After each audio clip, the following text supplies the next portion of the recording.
Terve, se on Markus Ravencrownista. Päätin tulla ihan kertomaan tuosta tulevasta Masterpiece of Me-kappaleesta ja sen taustoista, että mistä se oikein on syntynyt ja mistä se kertoo, niin kaikkinensahan se on hirveän pitkä tarina. Tätä pitää lähteä perkaan vähän sieltä kauempaa. Mullahan on ollut tässä koko uran ajan, mitä olen musiikkia tehnyt milläkin projektilla sitten ikinä, niin semmoista tietynlaista negatiivisuutta ilmassa niin kuin joko minua kohtaan ihmisenä semmoisilta, jotka ei mua edes tunne, tai sitten biiseistä sillä, että mä en osaa säveltää tai en osaa soittaa, enkä laulaa, enkä yhtään mitään muutenkaan, että miksi mä edes teen musiikkia.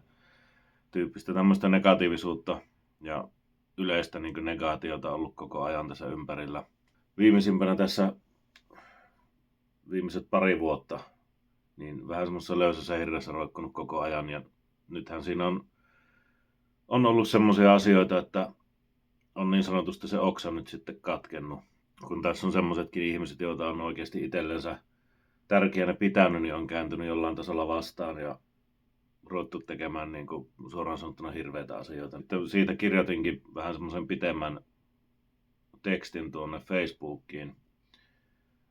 Tämä biisi nyt on oikeastaan omalta osalta semmoinen tietynlainen tilinpäätös ja semmoinen joutsen laulu, että se lopettaa jotain tietyllä tavalla niin kuin minussa ja musiikillisella uralla se lopettaa jotain, mutta se myös aloittaa uusia juttuja. Ja tää on semmoinen niin kuin loppukaneetti tämmöiselle niin kuin jatkuvalle suomeksi sanottuna paskakierteelle. Että jos tuosta biisistä nyt joku sitten pahastuu tai jossain määrin nokkiinsa ottaa, niin se on ihan fine. Sitä mä oon vähän niin kuin hakenutkin, että se reaktiota se on tarkoitus aiheuttaakin. Tuossa on niin kuin lyriikka on, mä en ole ikinä elämässäni näin henkilökohtaista lyriikkaa kirjoittanut, että siinä on aika paljon semmoista sanaleikkiä, mutta se on totuuspohjaa, siinä on hyvinkin paljon oikeastaan niin kuin ihan suoraan tämänhetkisestä tilanteesta. Jos minä vaikka kuolisin huomenna ja tuo biisi julkaistaan, niin mä tiedän sen, että minä olen urani aikana koskettanut hyvin monia ihmisiä omalla musiikillani tai lyriikoilla, mutta tämä on semmoinen biisi, mikä tulee koskettamaan vielä hitusen lisää. Ja varsinkin niitä ihmisiä, joille tämä on osoitettu, että he kyllä tietää sen, ketä minä tarkoitan. Enää en jaksa tämmöistä niin kuin turhaa tappelua ja vääntöä, että tässä lainatakseni hyvän kollegan ja kaverin, terveisiä vaan Murtoniemen Juholle, sanoja, kun hän sanoi mulle aika hyvin, mitä mä rupesin miettimään tuossa 40 ikävuotta tässä tullut, niin sitä on ruvennut ihan eri kantilta asioita miettimään ja muun muassa just sitäkin, että minkä takia alun perin nuorena on ruvennut bändejä perustamaan tai tekemään musiikkia, niin sehän on ollut yksinkertainen syy, että on siistiä tehdä. Sehän on maailman parasta hommaa niin hyvien ystävien kanssa oikeasti viettää aikaa ja soittaa.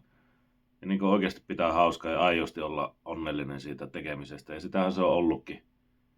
Vuosikausia mullakin, mitä on ollut erilaisia projekteja, mutta nyt kun ikä on tullut ja hommat on mukaan silleen vakavoitunut, niin sitten se menee semmoiksi turhan kyräilyksi ja tappeluksi, mistä minä en niin tykkää yhtään. Mä en halua olla siinä millään tavalla oikeastaan osallisanakaan. Kun mä en ole ikinä alkanut itse musiikkia tekemään sen takia, että minä provosoisin ketään tai haluaisin mitenkään satuttaa. Mä oon alkanut tekemään musiikkia sen takia, koska mä haluan tehdä musiikkia. Ja se on itselle ollut kanava omien tämmöisten ongelmien ja murheiden käsittelyyn.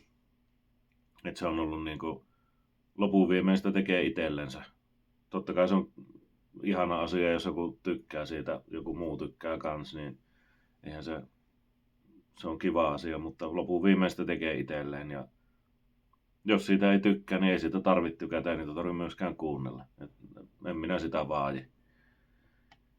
Ja tämän biisin myötä niin en minä enää aio muokata itseäni sen mukaan, mitä muut haluaa tai muuta, että minä teen niin kuin haluan itse.